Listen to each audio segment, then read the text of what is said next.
Someone got her angry by looking at her wrong, but she ended up accidentally hitting her own daughter instead. He thought he pulled off the perfect scam until he realized what was actually happening. This teen cried for his mom once he realized he was going to be tried as an adult. And this cop decided to go rogue with stolen vehicles. Let's get right to some of the dumbest decisions these criminals are making, starting with number 6, her own daughter. Melissa Valbrum from Miami, Florida, made a series of choices that ended with her accidentally blasting her own 15-year-old daughter in the shoulder with a firearm. The incident happened in a McDonald's parking lot after Valbrum got into an argument with a group of people who were standing around waiting for their Lyft ride. It all started inside a McDonald's when one of the victims pointed outside to let their cousin know their ride had arrived. But Valbrum, who is apparently a bit sensitive when it comes to fingers being pointed at her, took this as some sort of personal offense and decided to escalate things in a pretty intense way. Rather than just brushing it off like any reasonable person or waiting for a quick explanation, she instead threatened to pop some caps at the group, waving a firearm around like it was some kind of bad decision magic wand. But the confrontation didn't end when the group tried to leave. Valbrum followed them outside as their Lyft arrived, still determined to escalate the situation. As the three quickly got into the car, she stormed over, yanked open the door, and allegedly reached inside to go after one of the passengers, who was a minor. The Lyft driver, not wanting any part of this chaos, hit the gas to get away. That's when the firearm went off. But instead of hitting anyone in the vehicle, the bullet struck Valbrum's own daughter in the shoulder. When confronted by police, Valbrum had an interesting defense. She claimed that she never actually pointed the firearm at anyone, and that it simply fell from her waistband, causing it to go pop. However, surveillance footage told a totally different story, showing her with her firearm in hand while knocking on the car window. Valbrum's dangerous antics earned her multiple charges: a trip to jail, a $22,000 bond, and a daughter with a hole courtesy of her own mother. As of the release of the video, there's no public record on the results of her case. This all happened because Valbrum misinterpreted a simple gesture. And even if the Lyft passengers had been pointing at her and her daughter, hardly a universal sign for "let's fight." Okay, well, maybe in some circumstances it is, but not with random strangers, and definitely not at a McDonald's. Pulling a firearm like that wasn't just totally unjustified, it was completely unhinged. Instead of brushing off a meaningless moment, Valbrum escalated it into a life-threatening situation over absolutely nothing. Her daughter is lucky to be alive, and so is everyone else involved. Given how this played out, it's pretty clear Valbrum doesn't know much about trigger control. This could have easily been an unspeakable tragedy instead of just a story about a moron with a temper and something to prove at a McDonald's. Number 5. The car sting. William Hayes from Memphis, Tennessee, thought he had pulled off the perfect con until he didn't. The 63-year-old strutted into a Kia dealership, beaming with confidence, and dropped a cool $158,885 on not just one, but 2 brand new Kia Telluride SUVs. The dealership staff even played along, shaking his hand and congratulating him as if he were the luckiest guy in the world. Unfortunately for Hayes, luck had nothing to do with it, just some well-executed police work.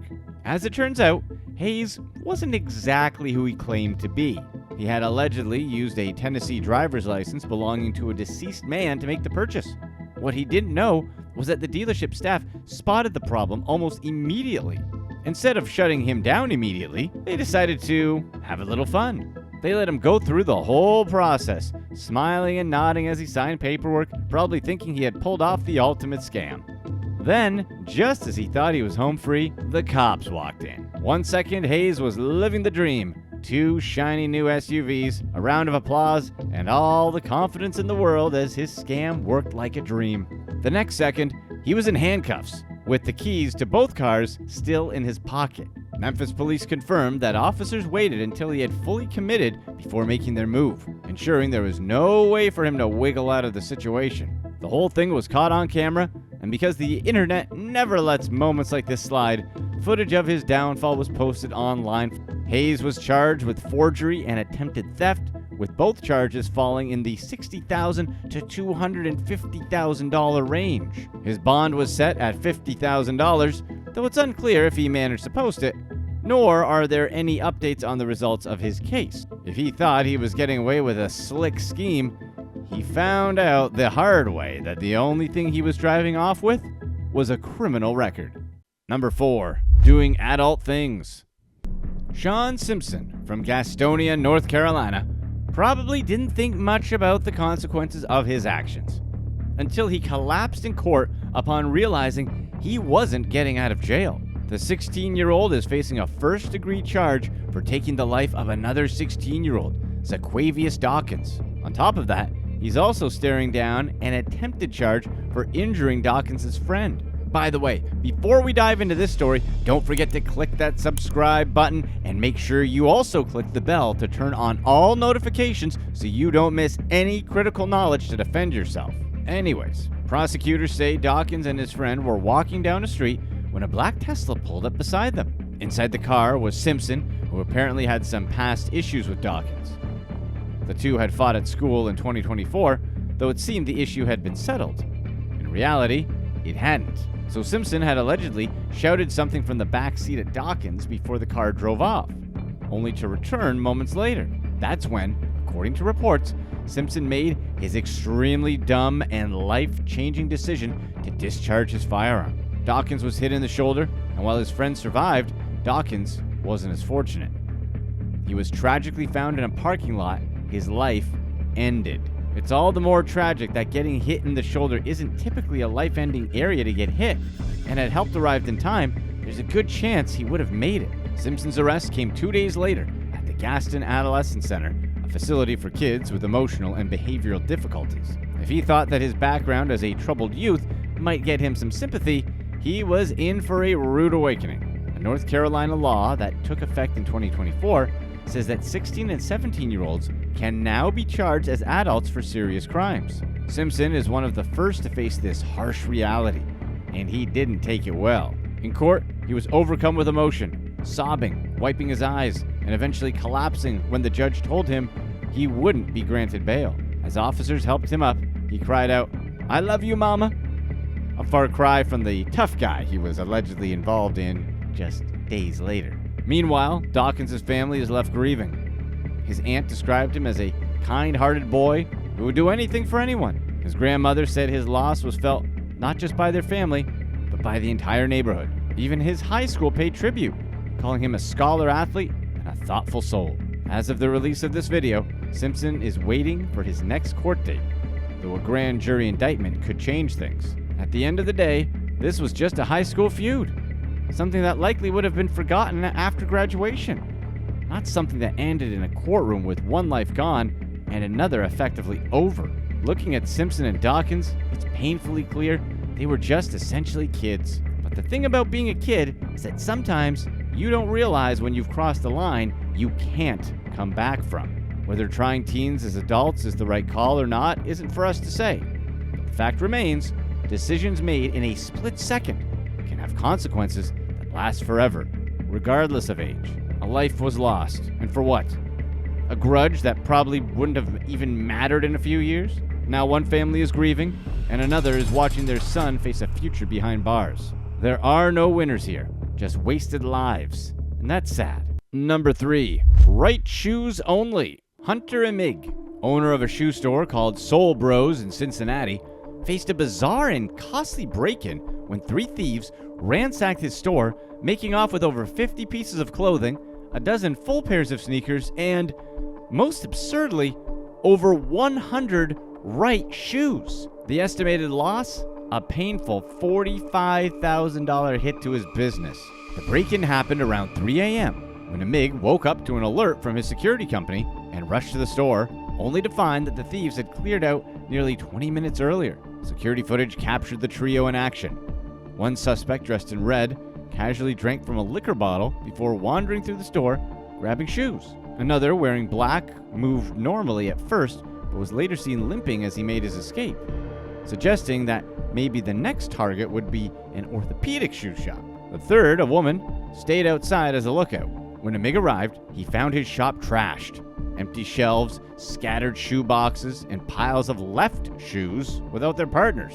The scene was demoralizing enough to make him consider closing the shop entirely. This wasn't even his first major setback.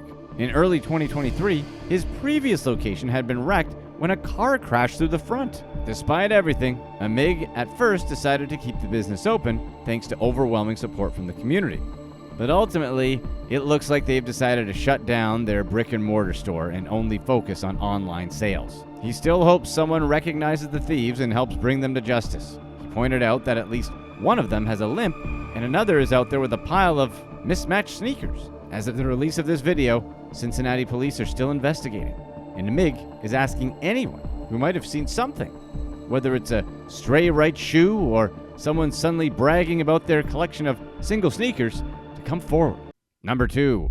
Copy pasta at work. Alifa Sumter from Georgia pulled off a heist so small time, it's almost impressive. While working the drive-thru at a Whataburger in Noonan, she allegedly swiped a customer's debit card information and rather than splurging on something flashy, decided to pay off her own probation fines. As it turned out, that was a good way to get some brand new probation fine. According to investigators, this all went down when Sumter handled a customer's order, pocketed their card details, and then immediately turned around and used it to cover $400 in court fees at the Coweta County State Court Probation Office. She apparently thought it was a good idea to pay for her own legal troubles with a stolen card, as if it wasn't going to immediately be flagged or something. And of course, it didn't take long for authorities to put the pieces together. Police matched the victim's drive-through transaction with the unauthorized charge at the probation office. The customer even confirmed that Sumter was the one who took their payment. With all the evidence stacked against her, Sumter agreed to just turn herself in.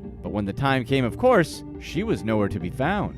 Family members later told police she had taken off for Florida, conveniently claiming it was a pre-planned trip. Sure, nothing says pre-planned trip like fleeing the state the moment charges hit. However, Sumter's quick vacation didn't last long, and she's no longer on the run. After initially ducking out, she has thought better of that little plan and has since turned herself in. So, while using stolen money to cover probation fines was already a questionable decision, thinking she could just hide out in Florida didn't really pan out either. As it turns out, trying to pay for past crimes by committing new crimes isn't some kind of weird double negative crime math thing. It just makes your problems worse. And the thing was, yeah, working fast food sucks, but she would have been able to pay her fines and get on with her life eventually. But now, she messed that up too. Number 1.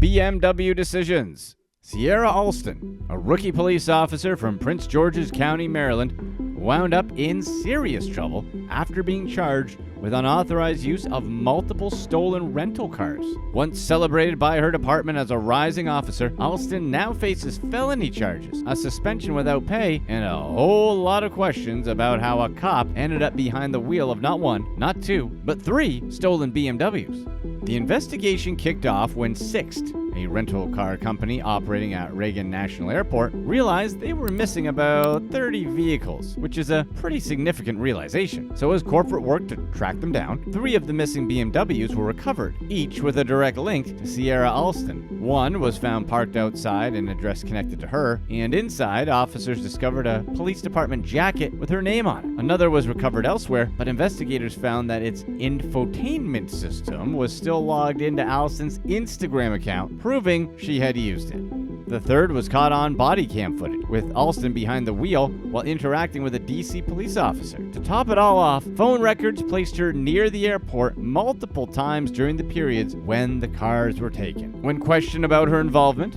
Alston gave some pretty shaky explanations. At one point, she claimed she had taken an Uber and must have lost her jacket, but when authorities pointed out that one of the stolen cars was parked in front of her house, she suddenly insisted she didn't live there, despite documents stating otherwise. As of the release of this video, Alston hasn't been charged with actually stealing the cars, just using them. However that works. Can we say that too? Oh, officer, I wasn't stealing all of this money. I was just using it. Sounds like someone is getting looked after. Meanwhile, Sixt has a much bigger problem. 30 stolen cars. That's not just bad luck. That's a full-blown security disaster, possibly involving insider help or an organized theft ring. Industry experts say it's not uncommon for rental cars to go missing due to fraud, late returns, or identity theft. But losing 30 luxury vehicles from a single location, that's way beyond normal. Alston, who had been placed on light duty due to pregnancy,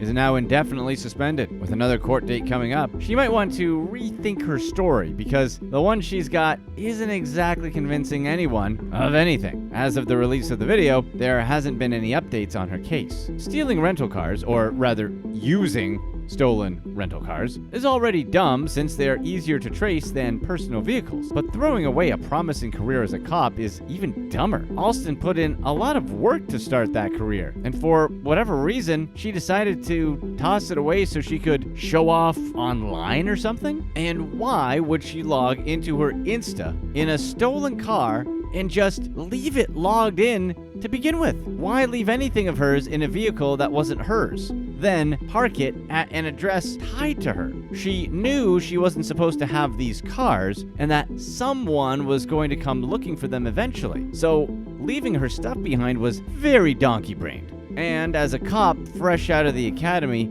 she had to understand how basic investigations work, right? We're not clear what the plan was here, because it was only a matter of time before this all came crashing down. Her family must be proud. Click to watch one of these next videos.